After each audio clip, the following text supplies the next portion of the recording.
After the age of 60, many of us suddenly find ourselves with more free time. And in those quiet hours, a sweet pastry, a fizzy soda, or a crunchy bag of chips can feel like a small daily comfort. At first glance, the habit seems harmless, even a little treat to brighten the day. But what most people don't realize is that these very foods are silently becoming the fuel that feeds Alzheimer's disease and other forms of dementia. Recent studies show that refined sugar, unhealthy fats, and preservatives in processed foods don't just harm the heart or add extra pounds. They directly affect the brain. They drive up inflammation, accelerate the breakdown of nerve cells, and speed the buildup of toxic plaques in the brain. Over years, these hidden effects can weaken memory, slow reaction time, and sharply raise the risk of Alzheimer's. In today's video, we'll break this down clearly and simply is why sugar and processed foods are so dangerous for the brain, the mechanisms that make them enemies of memory, and most importantly, what safer, brain-friendly choices we can turn to instead. Before we dive in, if you find health topics like this helpful, don't forget to hit like, share this video with friends your age, and subscribe so you won't miss any of the important insights coming up. And I'd love to ask you something in your daily routine. Do you often reach for candy or soda as a little pick-me-up? Or have you already found healthier swaps that work better for you?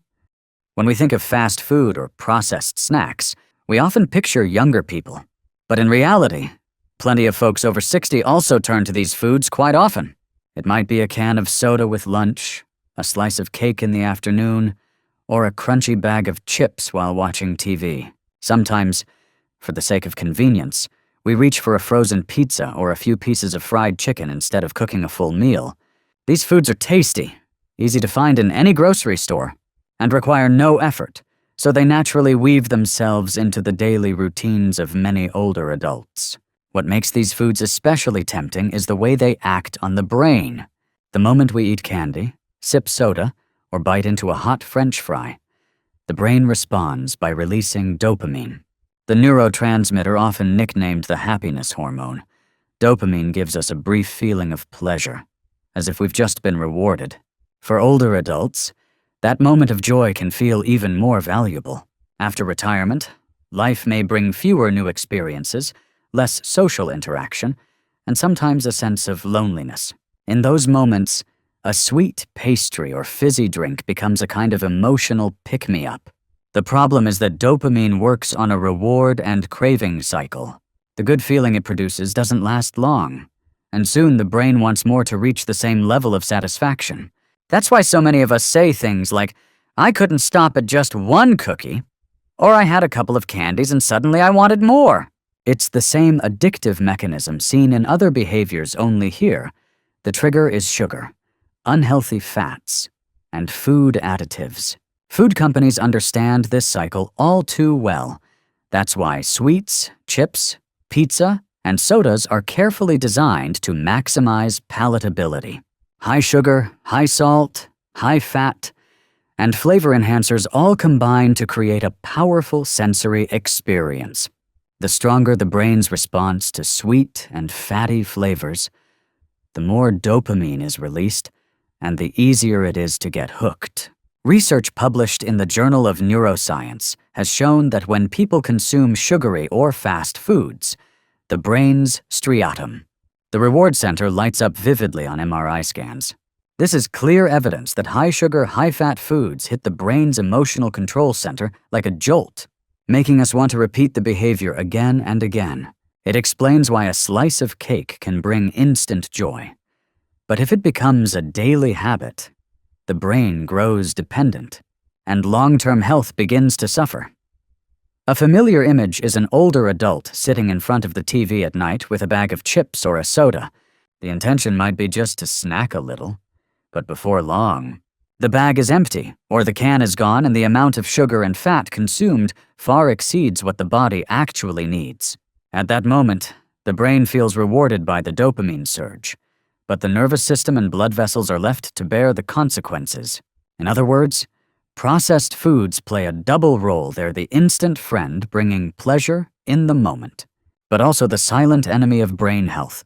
Once these eating patterns take hold, the brain is caught in a dopamine loop while also facing chronic inflammation, the dangerous starting point for long-term neurological damage. And that's exactly what we'll explore in the next section. In the first section, we looked at why sweets and fast food can so easily become a hard-to-break habit. Now it's time to dig deeper into the biological consequences they leave behind. Among those effects, inflammation is the most important mechanism, the bridge that connects today's treats with tomorrow's risk of dementia. When we hear the word inflammation, many of us think of swelling, redness, or aching joints. But inflammation doesn't just happen on the outside. It can quietly take place inside our organs, including the brain. After a meal high in refined sugar cookies, candy, or soda, for example, blood glucose spikes. The body rushes to release insulin to pull sugar into cells. When this cycle repeats day after day, metabolism becomes disrupted, free radicals build up, and the immune system flips into a constant alert mode. The result is the release of inflammatory molecules called cytokines. And here's the troubling part: these cytokines can cross the blood-brain barrier and trigger inflammation in the nervous system itself. Think of brain cells as delicate electrical wires, carrying signals that control memory, thoughts, and emotions. Once inflammation sets in, it acts like rust corroding those wires.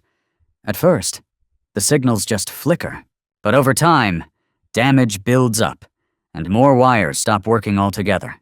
This is how chronic brain inflammation gradually undermines memory and cognitive function. A study published in the Journal of Neuroinflammation in 2021 found that people who consumed diets high in added sugars had significantly higher levels of brain inflammation compared to those who ate less sugar. MRI scans showed that the hippocampus, the region critical for forming new memories, shrunk more quickly in the high sugar group. That explains why a sweet tooth doesn't just add to weight or diabetes risk. It strikes directly at memory itself. In daily life, this shows up in familiar ways. After a dessert-heavy meal or a sugary drink, many people feel an immediate lift in mood. But just a couple of hours later, the mind turns sluggish, concentration fades, and small lapses in memory appear. That swing sugar high followed by brain fog isn't just coincidence. It's the combined result of blood sugar crashing and inflammation dulling the brain's sharpness. Because it passes quickly, we often shrug it off.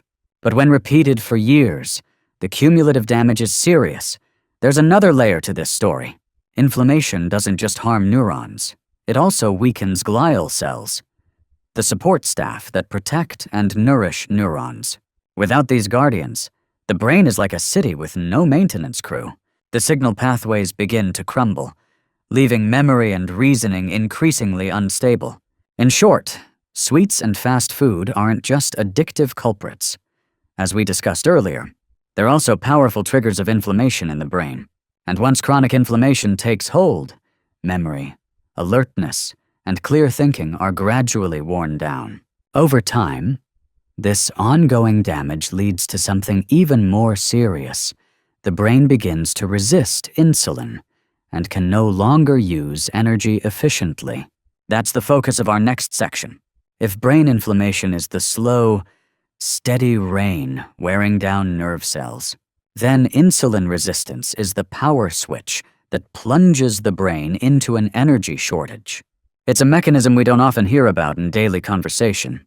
Yet neuroscientists see it as a key to understanding why diets high in sugar and processed foods can feed Alzheimer's disease. Under normal circumstances, insulin acts like a key. It unlocks the doors of brain cells so glucose, the brain's main fuel, can enter. With glucose flowing in, the brain has the steady energy it needs to power memory, focus, and thought. But when we overload on sugar for years, nerve cells gradually stop responding to insulin's signal. This is called insulin resistance. In other words, the key is still there, but the lock refuses to turn. Glucose floats in the bloodstream without getting into the cells, leaving the brain in an energy famine right in the middle of a sugar surplus. This is why many scientists now refer to Alzheimer's disease as type 3 diabetes. Just like type 2 diabetes in the body, where cells ignore insulin, but this time the resistance happens inside the brain itself. The result is a steep decline in memory, slower reactions, and even changes in mood or personality. A study published in the Journal of Alzheimer's Disease in 2024 found that people with high markers of insulin resistance had more than twice the risk of developing Alzheimer's compared to those with good blood sugar control. Brain scans revealed that the hippocampus, the brain's memory center, was much less active in the insulin-resistant group. In practical terms, when the brain can't take in enough glucose, those memory hubs slip into sleep mode and slowly shrink over time. In everyday life, this shows up in ways many older adults recognize. After a meal heavy in sweets, some people complain that their mind feels blank. Thinking becomes harder, or they forget what was just said. Others describe it as the brain feels tired, even if the body doesn't. What they're really experiencing is an energy-starved brain surrounded by sugar, but unable to use it. The troubling part is that insulin resistance doesn't appear suddenly. It builds silently over years. By the time memory lapses are noticeable, the underlying resistance may already be well established. That's why identifying harmful eating habits early is so important to stop this spiral before it deepens. In short, insulin resistance leaves the brain hungry at the feast, cut off from the fuel it needs to stay sharp. And once the brain runs on empty, the next step is almost inevitable: the buildup of amyloid, the toxic debris that clogs brain tissue and drives neurodegeneration. That's the focus of our next section. If inflammation and insulin resistance are the door openers, then amyloid is the saboteur working inside the brain. Amyloid is a type of protein that naturally forms in the body, but when it is overproduced and not cleared away, it clumps together into plaques. These amyloid plaques are one of the most well-known hallmarks of Alzheimer's disease. So why are diets high in sugar and processed foods linked to amyloid buildup? The answer lies in how the brain handles waste. Normally, when nerve cells do their job, a small amount of amyloid is created. In a healthy system, the brain's cleanup crew quickly breaks it down and removes it. But when we overload on sugar, snacks, and fast food, the inflammation and insulin resistance we've just discussed weaken that cleanup system. As a result, amyloid begins to pile up. Think of the brain as a city. The neurons are the roads, and amyloid is the trash. If the sanitation workers keep doing their rounds, the streets stay clean and traffic flows smoothly. But if the workers go on strike, garbage piles up, roads get blocked, and traffic snarls. In the brain, when amyloid forms plaques, nerve fibers are blocked and electrical signals are interrupted. Memory fades, thinking slows, and over time, neurodegeneration takes hold. A 2022 study published in Nature Neuroscience showed that high-sugar diets accelerated amyloid buildup in the brains of middle-aged and older adults. PET scans revealed that people who consumed large amounts of processed foods had much higher levels of amyloid compared to those who ate a healthier diet. This clearly confirmed the connection between sugar, inflammation, insulin resistance, and plaque formation. Even more concerning, once amyloid builds up, it sets the stage for another damaging protein called tau. Inside neurons, tau proteins can twist into tangles, like electrical wires all knotted up, blocking signals from passing through. The deadly combination of amyloid outside the cells and tau tangles inside has been proven to trigger massive nerve cell death in Alzheimer's disease. And it can all start with what seems like an innocent eating habit. This is why many neurologists stress diet control as one of the most effective strategies for preventing dementia. Because once amyloid deposits are firmly in place, medicine today cannot fully clear them out. At best, treatments may slow the process, but they cannot completely reverse it. Put simply, Amyloid is neural trash that gets fed daily by sodas, candies, chips, and fried foods. The more of these foods we eat, the more fuel we hand over to the plaques. And when the brain is buried in waste, clarity and sharpness are the first to vanish. In short, amyloid is the end result of the destructive chain started by sugar and processed foods. They spark inflammation, drive insulin resistance, and ultimately open the door for amyloid buildup. Once amyloid takes hold, neurodegeneration accelerates and the risk of Alzheimer's rises sharply.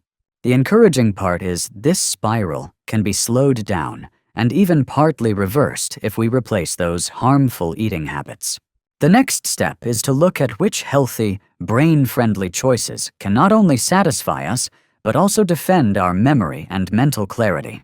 That's exactly what we'll explore in the next section. After breaking down all the ways sugar and processed foods act as fuel for Alzheimer's, the most important question is, what can we do differently? The good news is that the solution is not complicated at all. Instead of trying to cut out favorite habits overnight, which often feels like deprivation and rarely lasts, we can gradually replace them with natural choices that are just as satisfying and far kinder to the brain. The first swap is fresh fruit. Unlike candy loaded with refined sugar, fruit provides sweetness through natural fructose, balanced with fiber and a host of vitamins. Fiber slows the absorption of sugar, preventing those sharp blood sugar spikes and crashes. Vitamins C and E, along with antioxidants in fruit, help reduce inflammation and shield nerve cells from free radical damage. A crisp apple, a slice of juicy watermelon, or a few pieces of orange in the afternoon not only satisfy a sweet craving, but also nourish the brain in a gentle, sustainable way. Nuts are another excellent substitute for packaged snacks. Walnuts, almonds, cashews, and pumpkin seeds all have that crunch we love. But they bring healthy omega-3 fats that fight inflammation and strengthen the structure of nerve cell membranes. Research has shown that people who eat nuts regularly enjoy better memory and a lower risk of cognitive decline.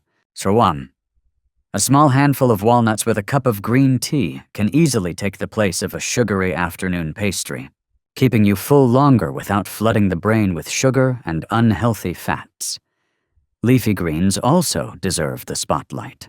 Spinach, kale, and broccoli are rich in folate, vitamin K, and lutein nutrients directly linked to sharper cognition. Added daily, they help preserve mental agility and slow the pace of brain aging. Instead of a frozen pizza, a fresh salad with leafy greens, tomatoes, and a drizzle of olive oil is not only colorful and tasty, but also a true feast for your neurons. Drinks matter too.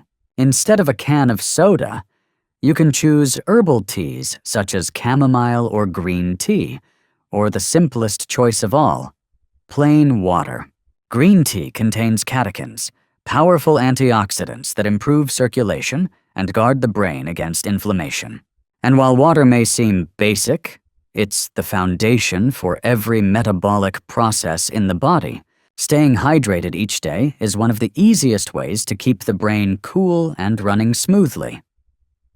The key is to make these changes gradually. If you're used to drinking 2 sodas a day, quitting cold turkey might feel miserable and even increase cravings. But if you replace just 1 soda with a cup of herbal tea and keep at it, your body will adapt. Within weeks, many people notice they no longer crave artificial sweetness as much as before. And remember, replacing doesn't mean total denial. If you enjoy a slice of cake at a family gathering once in a while, that's perfectly fine. What matters is that your daily habits revolve around fruit, nuts, vegetables, and healthy drinks. That's what builds lasting brain protection. Throughout this video, we've uncovered an uncomfortable truth. Foods that seem harmless cakes, sodas, fried chicken, pizza, and crunchy snacks are quietly feeding Alzheimer's after age 60. From the dopamine reward trap, to brain inflammation, to insulin resistance starving nerve cells, and finally to amyloid buildup. The entire chain of damage ties back to diet. The takeaway is simple sugar, and processed foods don't just affect your waistline or heart. They directly threaten the brain, the very organ that preserves memory, independence, and joy. The hopeful part is that we can slow and even prevent this downward spiral with simple everyday swaps. Instead of that afternoon pastry, try a handful of walnuts and a cup of green tea. Instead of soda, go for a refreshing glass of water or herbal tea. Instead of a frozen pizza, choose a fresh salad with leafy greens and olive oil. These small shifts, repeated day after day, add up to powerful protection for the mind. Before we wrap up, if you found today's video helpful, please hit like, share it with friends your age, and subscribe so we can continue exploring practical, natural health strategies together. And here's a question for you when a sweet craving hits. What do you usually reach for, a candy bar, a soda, or have you already found a healthier choice that works for you? Share in the comments, because your experience might inspire others to make better choices for their brain.